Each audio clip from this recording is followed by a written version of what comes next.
ये कहानी है धनिया की, जो एक फैक्ट्री में काम किया करता था। लेकिन कुछ दिनों पहले ही वो फैक्ट्री बंद पड़ गई और वो बेरोजगार हो गया। धनिया की पत्नी बहुत पहले ही गुजर गई थी। धनिया की एक 10 साल की बेटी सिया भी थी। वैसे ही उसके घर का गुजारा बहुत मुश्किल से चलता था। ऊपर से उसकी नौकरी भी चली गई तो घर चलाना और भी मुश्किल हो गया। नौकरी चले जाने की बात उसने सिया को नहीं बताई। रोज की तरह धनिया सुबह घर से निकलता नौकरी की तलाश में और शाम को नौकरी ना मिलने पर थका हारा वापस घर आ जाता। सिया, सिया, ओ सिया बेटी। अरे बाबा, आप आ गए फैक्ट्री से? पर आज भी मैं तेरे लिए रंग और पिचकारी लाना भूल गया। अरे कोई बात नहीं बाबा, कल ले आना। फैक्ट्री के सेठ ने बोला है होली पर सबको दिवाली की तरह बोनस मिलेगा।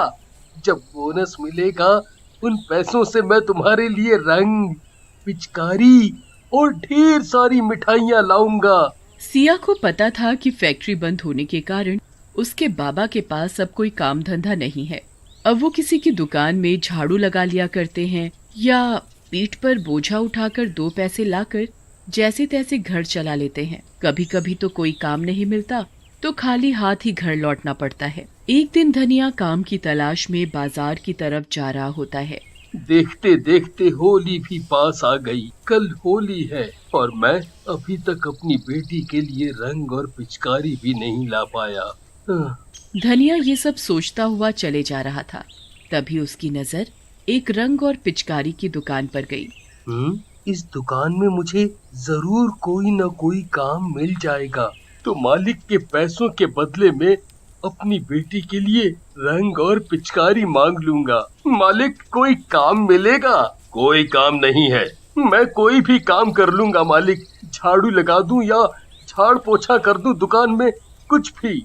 एक बार में सुनाई नहीं देता क्या? कोई काम नहीं है मालिक। मैं बहुत गरीब हूँ, मेरे पास कोई काम धंधा भी नहीं है। कल होली है और मुझे अपनी बेटी के लिए रंग और पिचकारी लेनी है। आप मुझे मेरे काम के पैसे के बदले रंग और पिचकारी दे देना। शक्ल से तो तुम चोर लगते हो। काम के बहाने कहीं चोरी करने का इरादा तो नहीं? हाँ, नहीं नहीं, बिल्कुल नहीं। आप एक बार काम देकर तो देखो। ये ऐसे नहीं मानेगा, पता नहीं कहाँ कहाँ से चले आते हैं। अरे कोई है, इसे भगाओ यहाँ से। बेकार में मेरा और ग्राहकों का टाइम खराब कर रहा है। चल चल। दुकान का मालिक धनिया को धक्का देकर दुकान से बाहर गिरा देता है और धनिया आंखों में आंसू लिए वहाँ से चला जाता है, पर उसे कहीं भी काम नहीं मिलता। जेब में पैसे नहीं है, घर में राशन खत्म होने को आया, अब कैसे घर चलेगा? मैं तो भूखा भी रह लूं, पर बेटी को मैं भूखा नहीं रख सकता। धनिया उदास मन से घर पहुंचता है। क्या बात है बाबा, चेहरा इतना उतरा हुआ क्यों है? अरे कुछ नहीं बेटा, तबीयत कुछ ठीक नहीं है, मैं जाकर सो जाता हूँ। सिया को पता था कि उसके बाबा को कुछ नहीं हुआ है, वो बिल्कुल ठीक है। जब भी उन्हें कोई काम नहीं मिलता वो भूखे सो जाते ताकि राशन एक दिन और ज्यादा चल सके। कई बार उन्होंने ऐसा किया। वो खुद भूखे रह जाते पर सिया को कभी भूखा नहीं रहने देते। अगले दिन होली थी। धनिया चुपचाप सुबह सुबह अंधेरे ही घर से काम की तलाश में निकल पड़ता है, पर सिया उसे देख लेती है। उसके जाने के बाद सिया घर में बने मंदिर के पास जाती है और बहुत रोती है। माँ, मेरी तो अपनी माँ भी नहीं, पर तू तो पूरे जगत की माँ है, तो मेरी भी माँ हुई ना। एक बेटी झोली फैलाकर अपनी माँ के सामने भीख मांगती है कि मेरे बाबा को दुख मत दो, वो बहुत दुखी है। माँ, मैं तुझसे कोई धन दौलत नहीं मांगती, पर मेरे बाबा को कोई काम दिला दो जिससे वो 2 वक्त की रोटी खा सके। कल रात भी मेरे पापा बिना खाए सो गए। अगर उन्हें कुछ हो गया तो? माँ तो पहले ही चली गई इस दुनिया से, पर मेरे बाबा, मैं अपने पापा को और दुखी नहीं देख सकती।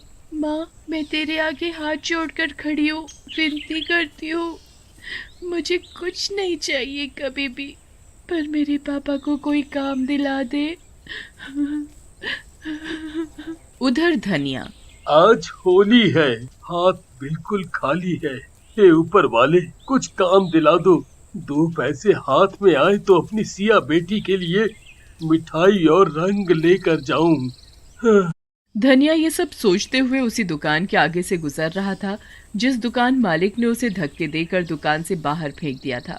उसकी नजर फिर से दुकान में रखे रंग और पिचकारी पर जाती है। तभी दुकान का मालिक जल्दी जल्दी दुकान बंद करके कहीं जा रहा होता है। उसके हाथ में एक बैग भी था जो हड़बड़ी की वजह से वहीं दुकान के सामने गिर जाता है। धनिया उस बैग को उठाकर दुकान के मालिक को देने जाता है, पर उतने में दुकान का मालिक अपनी गाड़ी में बैठकर जा चुका होता है। धनिया बैग खोलकर देखता है। अरे बाप रे, इतने सारे पैसे! इन सारे पैसों से तो मेरी सभी समस्या हल हो सकती है।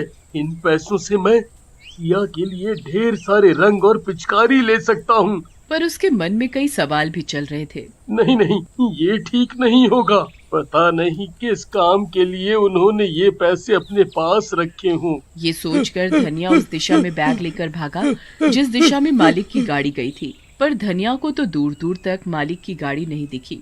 वो वापस दुकान की तरफ गया और मालिक का वहीं इंतजार करने लगा, पर दुकान का मालिक तो वहाँ नहीं आया। फिर उसने आसपास की दुकानों से दुकान के मालिक के बारे में पता करने की कोशिश की, पर उसे कुछ पता नहीं चला। कुछ दूर जाने पर उसे दुकान के मालिक की गाड़ी दिखाई दी। अरे, ये तो दुकान के मालिक की गाड़ी है। चलो, मेरी मुसीबत तो दूर हुई। ये बैग उन्हें वापस करके बोझ हल्का करूं। वो ये सब सोच ही रहा होता है कि तभी उसकी नजर दुकान के मालिक पर पड़ती है। वो अस्पताल के सामने खड़े थे और उनके साथ एक औरत भी थी जो उसकी पत्नी थी पूजा। वो दोनों ही बहुत रो रहे थे। धनिया भागता हुआ उन दोनों के पास पहुंचा। मालिक, मालिक, आप इस बैग के लिए ही रो रहे हो ना? देखिए मालिक, आप मुझे चोर नहीं समझिएगा। मैंने ये बैग चोरी नहीं किया। आप अपनी दुकान से बहुत जल्दी में बाहर निकले तो ये बैग वहीं नीचे गिर गया था। धनिया की बातें सुनकर और उसके हाथ में बैग देखकर दुकान का मालिक चौंक गया। हम इन पैसों के लिए नहीं रो रहे। हमारा एक ही बेटा है, उसका एक्सीडेंट हो गया है। उसे बहुत चोट आई है। वो जिंदगी और मौत से जूझ रहा है। डॉक्टर ने बोला है उसका खून बहुत बह गया है।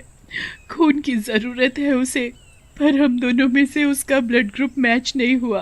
एक आदमी बड़ी मुश्किल से खून देने को राजी तो हुआ, पर बदले में उसने बहुत सारे रुपए मांगे। ये रुपए उसी को देने के लिए थे, पर अस्पताल पहुंचकर मैंने देखा कि रुपयों से भरा बैग जो मेरे हाथों में नहीं था, बिना पैसों के वो आदमी खून देने को तैयार नहीं हुआ और यहाँ से चला गया। उन दोनों की बातें सुनकर धनिया की आंखें भर आईं। मालिक, मैं दूंगा आपके बेटे को खून। आप मेरा टेस्ट करवा लीजिए। क्या पता आपके बेटे का ब्लड ग्रुप मेरे ब्लड ग्रुप से मिल जाए। धनिया का ब्लड ग्रुप मालिक के ब्लड ग्रुप से मिल गया। उसने मालिक के बेटे को ब्लड दिया और मालिक के बेटे की तबीयत में सुधार आने लगा। तुमने मेरे बेटे की जान बचाई। तुम्हारा एहसान मैं जिंदगी भर नहीं भूल सकता, ना ही इसकी कोई कीमत दे सकता हूँ। फिर भी इस बैग में जो भी रुपए हैं वो सब तुम्हारे हैं। ये आप क्या कह रहे हैं मालिक? जान बचाने वाला तो ऊपर वाला है, मैं नहीं। मुझे ये पैसे नहीं चाहिए। अगर मैं आपसे ये पैसे ले लूंगा तो ऊपर वाले को क्या मुंह दिखाऊंगा? मुझे माफ कर दो अपनी गलती के लिए। उस दिन मैंने तुम्हें क्या क्या नहीं बोला। मैंने ही तुम्हें अपनी दुकान से चोर बोलकर निकाल दिया था, वो भी धक्के देकर। मालिक, आप मुझे शर्मिंदा ना करें। धनिया वो बैग मालिक को दे देता है और फिर धनिया वहाँ से अपने घर की ओर चला जाता है। घर पहुंचकर देखता है कि सभी बच्चे बड़े होली खेल रहे हैं, नाच रहे हैं। जैसे ही वो घर पहुंचकर सिया को आवाज लगाता है, सिया बाहर आ जाती है। पर ये क्या? धनिया देखता है कि उसके हाथों में रंग की पिचकारी है। सिया मेरी बच्ची, ये रंग पिचकारी कहाँ से आई? कौन लाया?